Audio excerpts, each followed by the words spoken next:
Graça e paz.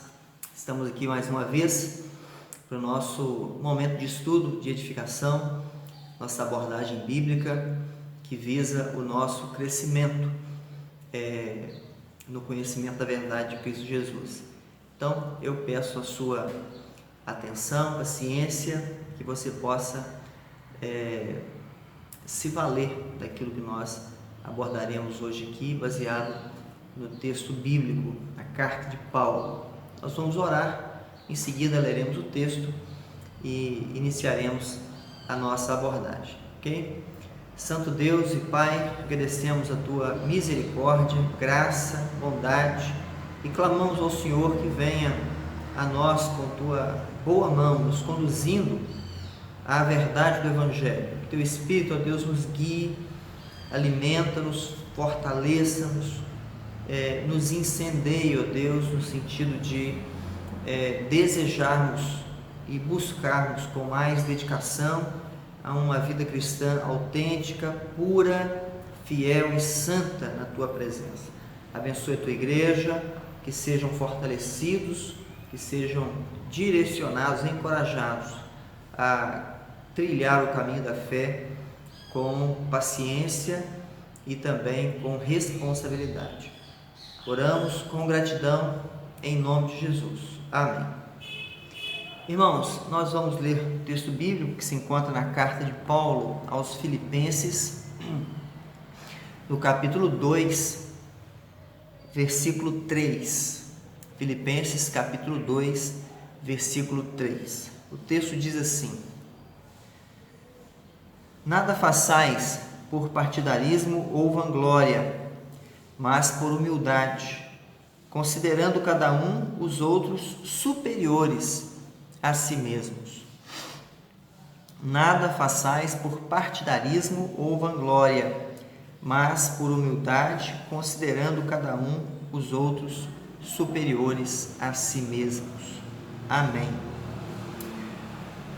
Nosso texto é conhecido, citado em alguns contexto, lembrado por alguns irmãos com alguma regularidade, mas infelizmente não é algo que tem muita aceitação no contexto social que vivemos e acaba sendo menos praticado do que deveria esse ensino bíblico aqui através do apóstolo Paulo. Nós vamos nos apropriar do texto e nos guiar pelo tema o outro primeiro. De forma introdutória, eu gostaria de fazer uma consideração acerca dessa relação que o cristão precisa ter com o outro ou de um problema que pode existir nesse relacionamento, que é uma afronta à própria obra de Jesus que nos reconcilia uns com os outros e com Deus, o Pai. Não há nada mais doloroso, mais destrutivo do que a indiferença. A indiferença é algo que nos mata, nos consome. A indiferença constitui-se uma barreira ao Evangelho de Cristo Jesus. A indiferença é um comportamento anticristão. Jesus, lá no Sermão do Monte, quando ele fala sobre o não matarás, ele diz, ouviste que foi dito dos antigos, não matarás, eu porém vos digo, aquele que lançar injúria contra seu irmão, aquele que tal, ele usa uma expressão ali, aquele que o chamar tolo, traduzido por essa expressão, é um termo aramaico, que é o termo raka. O reverendo Augusto fala sobre isso e ele diz que esse termo significa, traduzido por tolo ali, significa dizer do outro o seguinte: olha, para mim você não existe, você e nada é a mesma coisa. Isso é indiferença, isso é um ataque a uma obra divina, a uma pessoa que Deus colocou para exercer comunhão conosco. Então, quando a indiferença se apropria do nosso coração, quer seja no contexto da igreja ou não, nos conduz a um comportamento não apenas pecaminoso, no sentido de algo que um tropeço, né? Mas é uma postura que vai contra aquilo que é o ser cristão. O ser cristão, a essência cristã, nos conduz a atos e desenvolvimento de relacionamento de comunhão, fundamentados em amor genuíno. Portanto, a indiferença não pode, em tempo algum, tomar conta de nosso coração, ser considerada por nossa mente.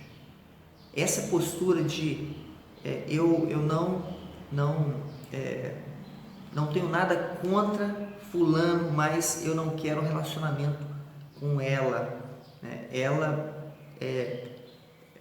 para mim não existe.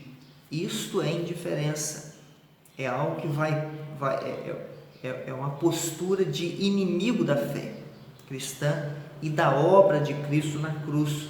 É uma rejeição daquilo que Jesus fez e do propósito para o qual Cristo operou tal serviço, tal sacrifício, certo? Então, Paulo aqui nos chama a uma postura de pensar no outro biblicamente, né?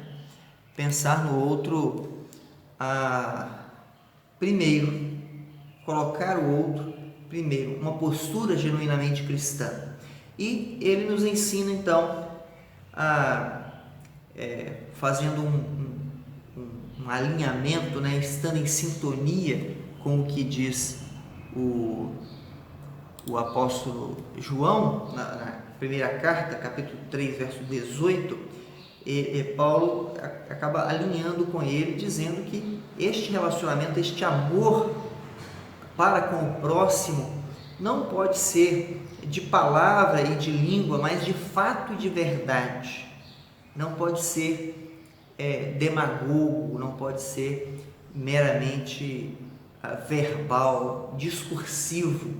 Precisa ser prático, portanto não há lugar para a indiferença na nossa vida. E Paulo então nos ensina aqui 3 características que expressam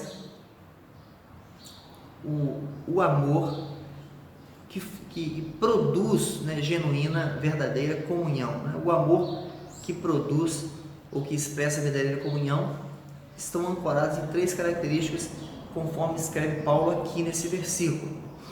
Primeiro, o amor não é partidário. Paulo diz no verso 3, inicia: nada façais por partidarismo. Nada façais por partidarismo. O que significa isto? Essa palavra partidarismo é uma palavra aristotélica, né? Usada por Aristóteles, um termo antigo. Paulo cunha essa palavra aqui, ou usa essa palavra aqui, mas é uma palavra que vem de Aristóteles, que era usada no contexto de o uso do ofício político para se dar bem. É o uso do poder, da influência, o mau uso da autoridade ou de recursos possíveis para faccionar, para dividir, a fim de se projetar sobre outros, né, ou se dar bem. Então, nada façais por partidarismo, né? Paulo está dizendo que na igreja não pode haver grupos pequenos, no sentido de uma igreja dividida, uma igreja com vários partidos, vários segmentos que se opõem e não se alinham. Não tem problema nenhum pensar diferente, né? Na verdade, isso é até saudável. Deus nos fez assim para que, fundamentado no princípio bíblico e no conselho bíblico, possamos chegar à melhor decisão. Então não há problema, não existe problema em pensar diferente, em ter pontos de vista diferentes, avaliar as coisas de forma diferente. O que não pode acontecer é que essas coisas aconteçam sob fundamentos diferentes. O fundamento tem que ser o mesmo, a verdade tem que ser a mesma e o objetivo tem que ser o mesmo. As diferenças de análise precisam ser postas juntas para que se chegue a um ponto comum. O que Paulo está dizendo aqui é que a igreja que se vale do oposicionismo, ou a pessoa ou grupos que se valem disto para se projetarem, que usam o conflito para se dar bem, que usam a maledicência, que fomentam a divisão, a discórdia. Este é o sentido de partidarismo aqui, é o uso da fala, do discurso para poder disseminar oposição no todo, a fim de que o agente de tal cenário possa alcançar, lograr êxito no seu propósito escuso. E, neste caso, no contexto de igreja, absolutamente antibíblico, que é um ataque a um dos propósitos pelos quais Cristo morreu na cruz, que é o ajuntamento do seu povo, a comunhão do seu povo. Quando olhamos para a igreja primitiva, registrada em Atos, nós vemos que eles, fundamentados na obra de Cristo, guiados pelo Espírito Santo de Deus, eles convergem um ao outro para estabelecer comunhão. Eles nunca vão um ao outro para agressão e para automutilação ou para guerra. Então, o modelo nosso precisa ser esta motivação da igreja primitiva. Não havia partidarismos ali, não havia divisões, eles tinham tudo em comum, eles partiam e partilhavam daquilo que tinham de melhor, para que todos pudessem usufruir, deleitar-se no melhor que Deus está oferecendo a eles, especialmente as glórias e o banquete da salvação. Então, um amor que expressa a verdadeira comunhão, quando nós pensamos na nossa missão e quando nós investimos no outro primeiro, nós precisamos tirar de nosso coração qualquer perspectiva de partidarismo. E, infelizmente, não é incomum, ainda que não seja algo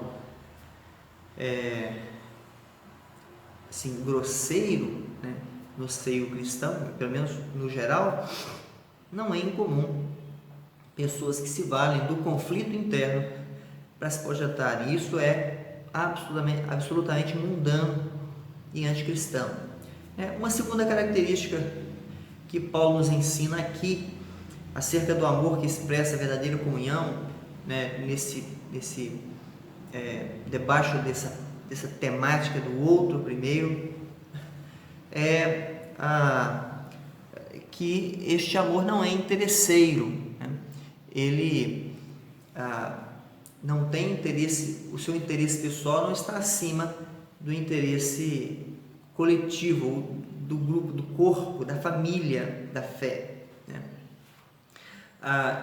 Isso significa dizer que não busca a autopromoção às custas do outro. Não é o amor não interesseiro, é aquele que não se vale do outro, da limitação do outro, da fragilidade do outro, do talento do outro, da influência do outro, da capacidade do outro, como trampolim, como escada, para que os seus interesses sobressaiam.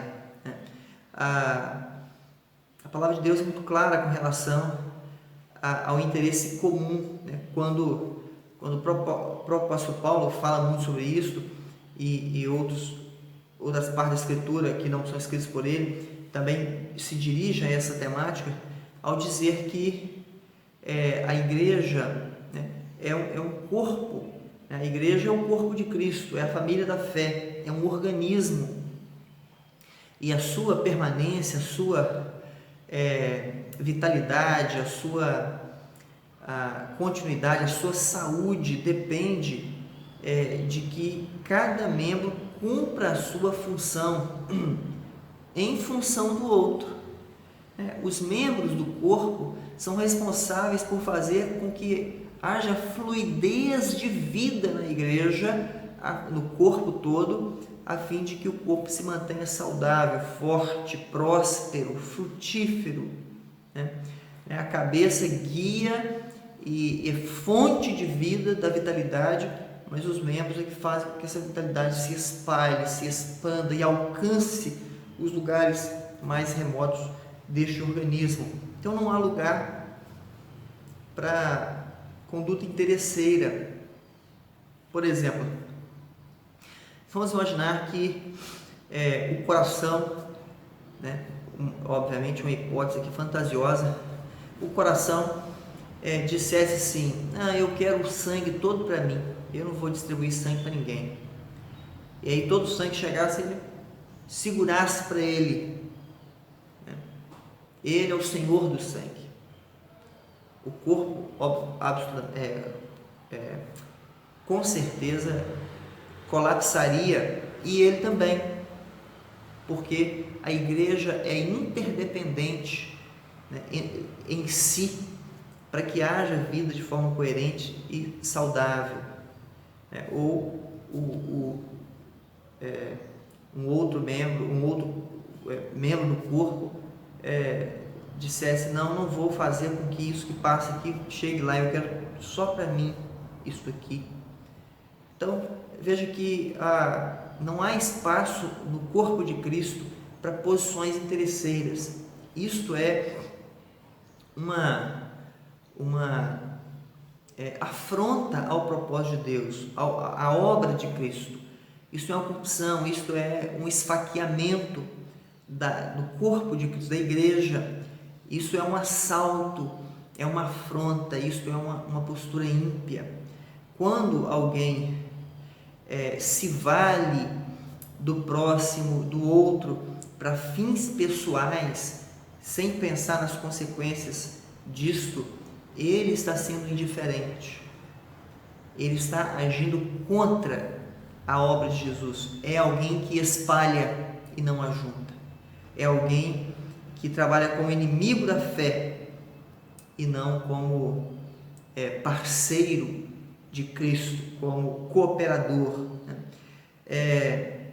Então é necessário que nós guardemos nosso coração disso, entendamos a necessidade de nos precavermos, porque todos estão sujeitos, e Satanás é muito sujo, sutil, habilidoso em colocar diante de nós situações que parecem legítimas, mas que de fato são uma afronta àquilo que Cristo operou na cruz, é uma afronta à ética cristã.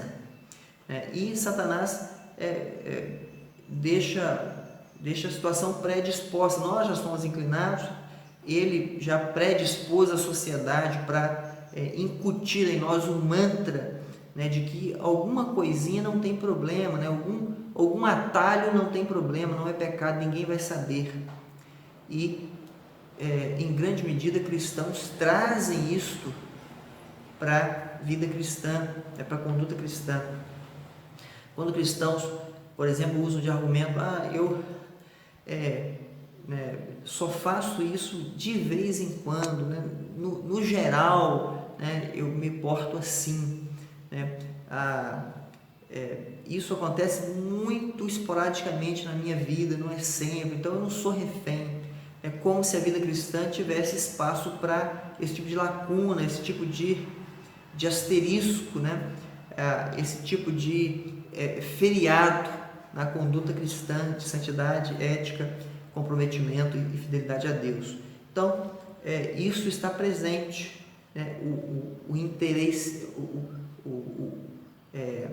o ser interesseiro, né, faz parte da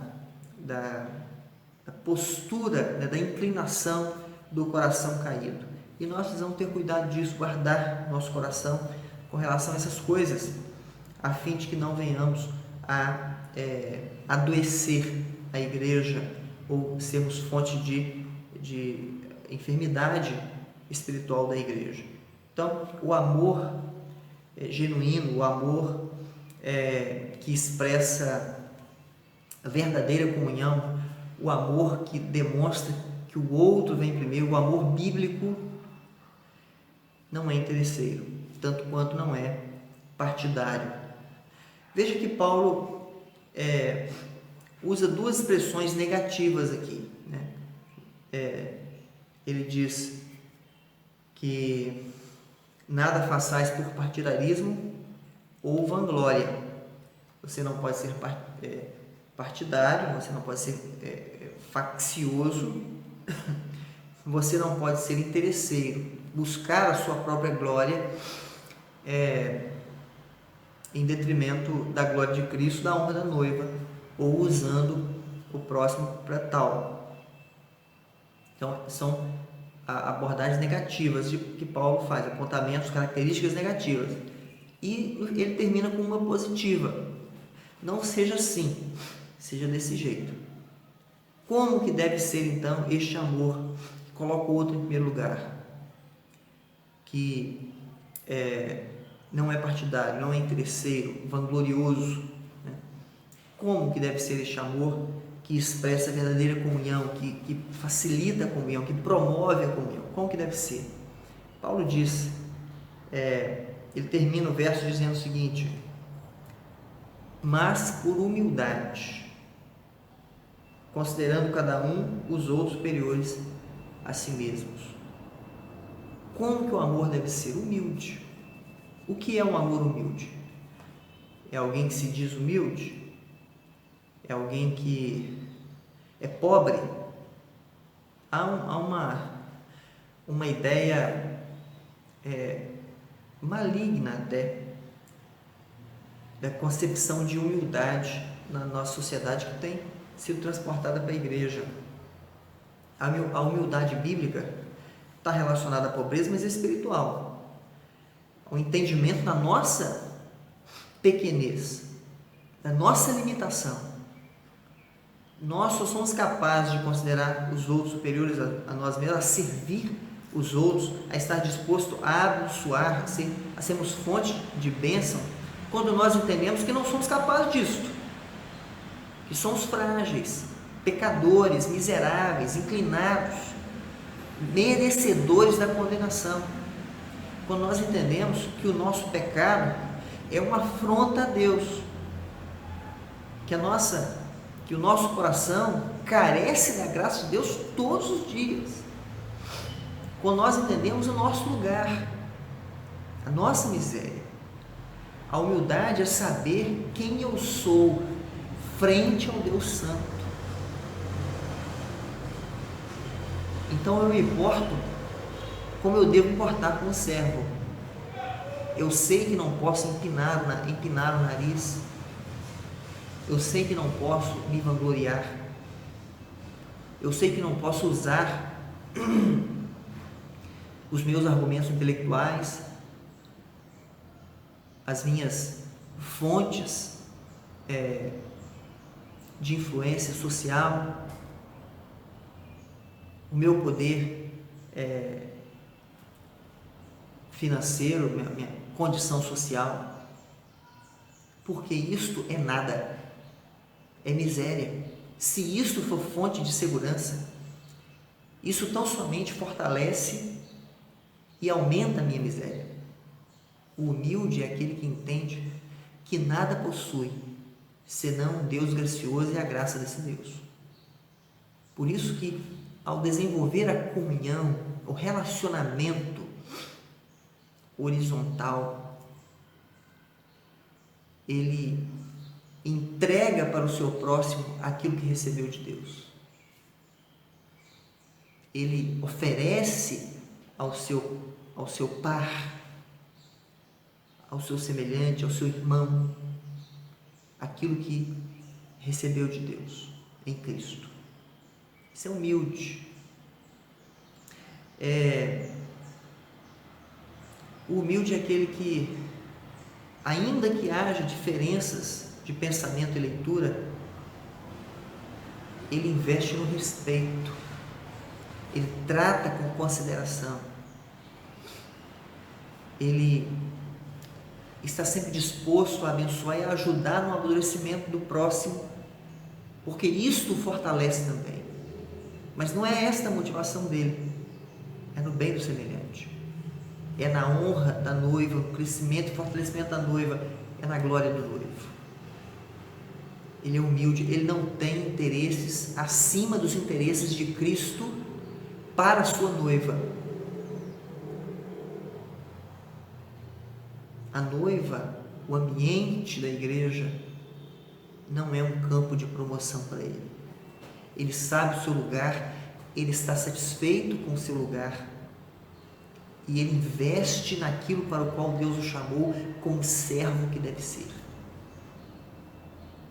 É assim que se desenvolve e se demonstra amor para com o outro.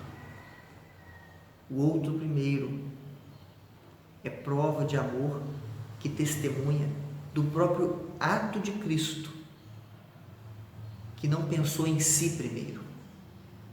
Então veja, irmãos, que quando nós pensamos na dinâmica do relacionamento cristão, da comunhão da igreja, nós temos que ter um foco muito específico no investimento no relacionamento. Deve acontecer de fato esse investimento, e o foco é o interesse comum da igreja para com o seu Senhor, com o noivo, e isso exige de nós amar legitimamente a igreja. De forma prática, nós precisamos nos colocar no lugar do próximo. Nós precisamos amar o próximo, ainda que ele caia, ainda que ele peque. Nós precisamos ajudá-lo, nos aproximar, orar por ele, com ele. Nós não estamos aqui, nós não fazemos parte da igreja para continuar sendo como mundanos, avaliar a postura e a conduta do semelhante apenas para fofocas e destruição e esmagamento do semelhante.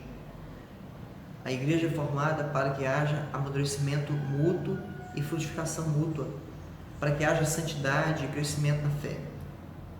Portanto, quando o nosso irmão, o próximo, cai, é nosso dever ajudar a erguê-lo. Quando nós caímos, é nosso dever buscar alguém que nos ajude a nos erguer. Isto é amor. Isto é o outro primeiro. Isto é o propósito da igreja. Jesus, no Sermão do Monte, registra o seguinte: assim, em tudo, façam aos outros o que vocês querem que lhes façam, pois essa é a lei e os profetas. Aqui Paulo vai além, não contradiz Jesus, claro, mas ele, e é Jesus falando através dele, ele vai um pouco além do que Jesus diz ali. Ele diz: considere os outros superiores a si mesmos. Veja que não há espaço para egoísmos, vaidades na Igreja de Cristo. O ministério de Cristo, ou o ministério que Jesus, nosso mestre, demonstrou, desenvolveu neste ministério, ele mostra para nós, ele nos ensina e demonstra que estava disposto a renunciar em benefício do outro. Esta deve ser a nossa motivação e o nosso exemplo. Portanto, tenha um coração sensível, meu amado irmão, minha amada irmã.